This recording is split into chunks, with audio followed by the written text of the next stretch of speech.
بسم اللہ الرحمن الرحیم۔ سندھ میں رائے حکومت حصہ دوم۔ رانی سوندی چچ نے نائب وزیر بن کر خوب شہرت حاصل کی۔ شہر میں اس کی قابلیت کے ہر جگہ چرچے ہونے لگے۔ وہ پابندی سے ہر روز دفتر آتا، کام کرتا۔ ایک دن خدا کا کرنا ایسا ہوا کہ وزیر بیمار تھا اور اس دن دفتر نہ آ سکا۔ دفتر میں تنہا بیٹھا ہوا چچ کام کر رہا تھا کہ راجہ کے پاس چند ضروری خط سیوستان سے آئے۔ سیوستان اس زمانے میں 7 کا نام تھا، جن کا جواب دینا اسی وقت ضروری تھا۔ راجہ نے آدمی بھیج کر محل سے وزیر کو بلوایا۔ وزیر موجود نہیں تھا۔ چچ نے راجہ کے آدمی سے کہا کہ اس وقت وزیر صاحب تو موجود نہیں ہیں، میں ان کا نائب ہوں، اگر کوئی ضروری کام ہو تو راجہ صاحب سے عرض کرو کہ میں حاضر ہوں۔ راجہ کے آدمی نے جا کر راجہ سے چچ کی بات کہی۔ راجہ نے فوراً ہی چچ کو بلوایا۔ جب چچ محل میں پہنچا تو اس وقت راجہ کے پاس ان کی رانی سوندی بیٹھی ہوئی تھی۔ چچ کے آنے کی اطلاع جب راجہ کو ہوئی تو اس نے رانی سے کہا تم پردے میں ہو جاؤ۔ رانی سوندی نے کہا حضور وہ تو برہمن ہے، اس سے پردہ کیسا؟ راجہ رانی کی یہ بات سن کر خاموش ہو گیا اور چچ کو بلا لیا۔ چچ آداب شاہی بجا لایا اور راجہ کو وہ خط پڑھ کر سنائے جو سیوستان سے آئے ہوئے تھے، اور ان کا فوراً ہی بہت عمدہ جواب لکھ کر پیش کیا، جن کو سن کر راجہ بہت خوش ہوا اور چچ کو انعام و اکرام دے کر حکم دیا کہ وہ آئندہ ضروری معاملات خود محل میں آ کر پیش کیا کرے۔ رانی سوندی بھی چچ کا حسن و جمال اور قابلیت دیکھ کر عقل و ہوش کھو بیٹھی اور اس پر عاشق ہو گئی۔ اس نے چچ کو برگلانا چاہا۔ چچ نے ہمیشہ اس کو یہ جواب دیا کہ میں ایک برہمن ہوں، آپ کو مجھ سے کسی نمک حرامی کی توقع نہیں رکھنی چاہیے۔ چچ کے بعض دشمنوں نے یہ خبر راجہ کے کان میں بھی ڈالی۔ راجہ نے کہا چچ برہمن ہے، میں اسے نیک سمجھتا ہوں۔ بات آئی گئی ہو گئی۔ بہت دن اسی طرح گزر گئے، یہاں تک کہ راجہ سیاسی بیمار پڑا۔ طرح طرح کے علاج معالجے ہوئے، مگر راجہ کی بیماری بڑھتی ہی گئی، یہاں تک کہ اس کی زندگی کی کوئی امید باقی نہ رہی۔ رانی سوندی نے یہ حالت دیکھ کر ایک دن چچ کو بلایا اور کہا تم دیکھتے ہو کہ رائے کی کیا حالت ہے، اب اس کے بچنے کی کوئی توقع نہیں۔ تمہیں یہ بھی معلوم ہے کہ میرے کوئی اولاد نہ ہے اور میرا کوئی ہمدرد بھی نہیں رہے۔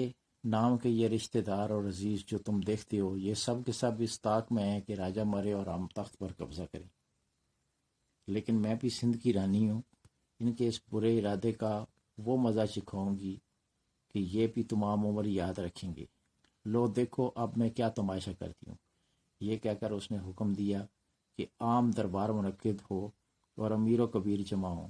جب سب جمع ہو گئے تو اس نے راجہ کے ہاتھ سے انگوٹھی اتاری اور اس کو لے کر دربار میں آئی۔ رانی کو دیکھ کر سارے دربار میں سناٹا چھا گیا، سب ادب سے بیٹھ گئے۔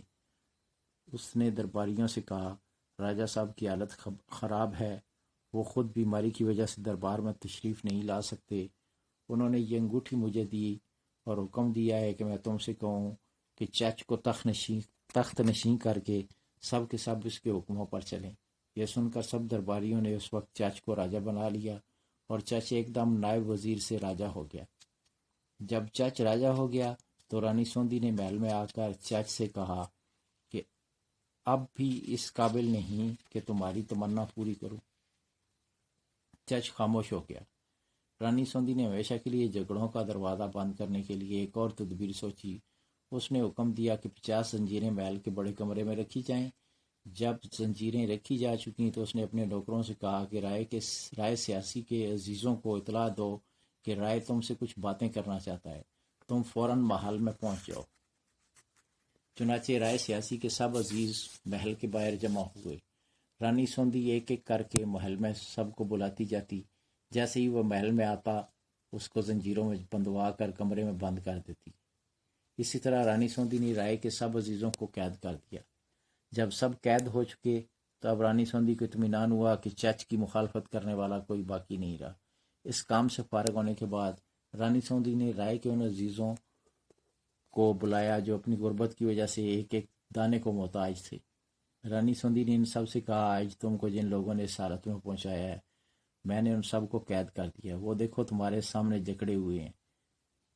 میں ان سب کا مال و اسباب تم کو دیتی ہوں، مگر شرط یہ ہے کہ جو جس کو قتل کرے گا وہی اس کا مال لے گا۔ رانی کے حکم کی دیر تھی کہ سب دشمنی اور مال کا لالچ، یہ لوگ ایک ایسے ہی موقع کے طاق میں تھے۔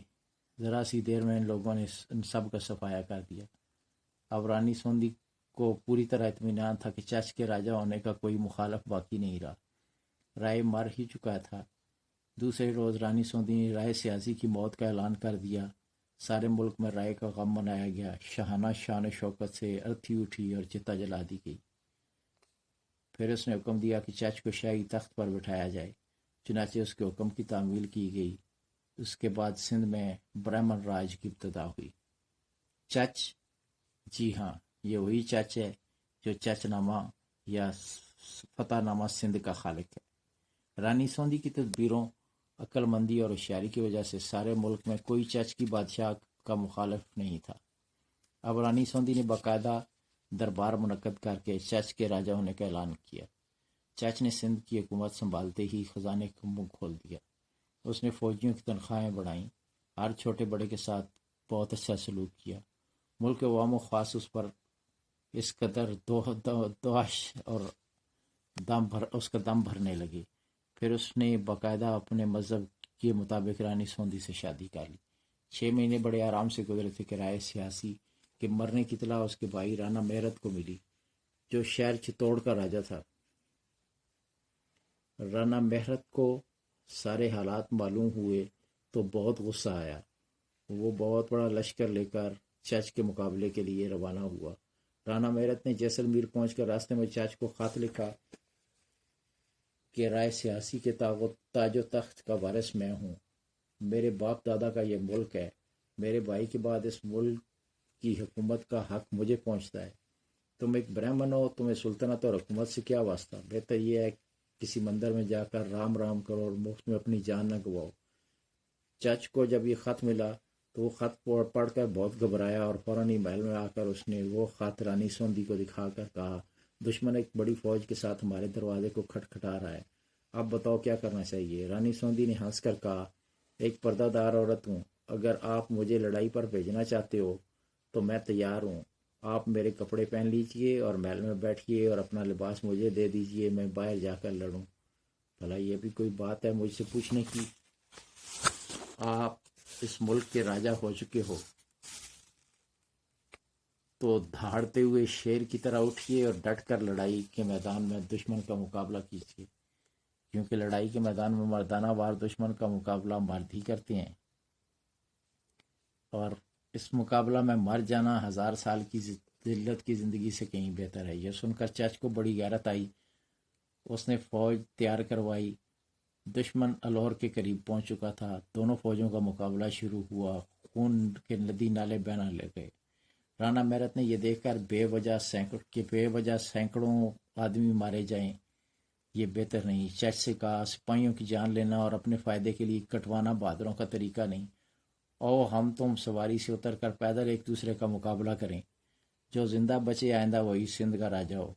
چچ نے اس بات کو منظور کر لیا، مگر چپکے سے اپنے ایک نوکر سے کہا کہ جب ہم دونوں مقابلے کے لیے نکلیں تو تم اپنا گھوڑا آہستہ آہستہ میرے پیچھے لانا اور مجھ سے قریب رہنا۔ چنانچہ جب دونوں پیدل مقابلے کے لیے ایک دوسرے کے قریب ہو گئے تو نوکر نے ایک دم گھوڑا چچ کے برابر لا کھڑا کیا۔ چچ اچک کر گھوڑے پر سوار ہو گیا اور جھپٹ کر مہرت پر تلوار کا ایسا وار کیا کہ مہرت کا کام تمام ہو گیا۔ مہرت کے قتل ہوتے ہی اس کی فوج کے پاؤں اکھڑ گئے۔ ساری فوج بھاگ کھڑی ہوئی۔ چچ خوشی کے شادیانے بجاتا ہوا الور واپس ہوا۔ اس فتح کی خوشی میں چچ نے سندھ کی راجدھانی الور میں بہت بڑا جشن منایا۔ پھر راجا چچ نے وہ علاقے بھی فتح کر لیے جو بدھ راجاؤں کی کمزوری کی وجہ سے چھن گئے تھے۔ رانی سوندی سے چچ کے 2 لڑکے اور ایک لڑکی ہوئی۔ اس لڑکے کا نام طاہر اور دوسرے کا درسین تھا۔ لڑکی کا نام بائی تھا۔ درسین اور طاہر کی کہانی آئندہ ویڈیو میں پیش کریں گے۔ چند سال حکومت کرنے کے بعد 40 ہجری 660 عیسوی میں چچ نے وفات پائی۔ چچ کے مرنے کے بعد اس کا بھائی چندر سندھ کا راجا بنا اور چندر نے 7 سال سندھ پر حکومت کی۔ اگر میری کہانی آپ کو پسند آئی ہو تو اسے شیئر کیجئے، لائک کیجئے میرا چینل سبسکرائب کیجئے تاکہ آپ کو اس طرح کی کہانیاں ملتی رہیں۔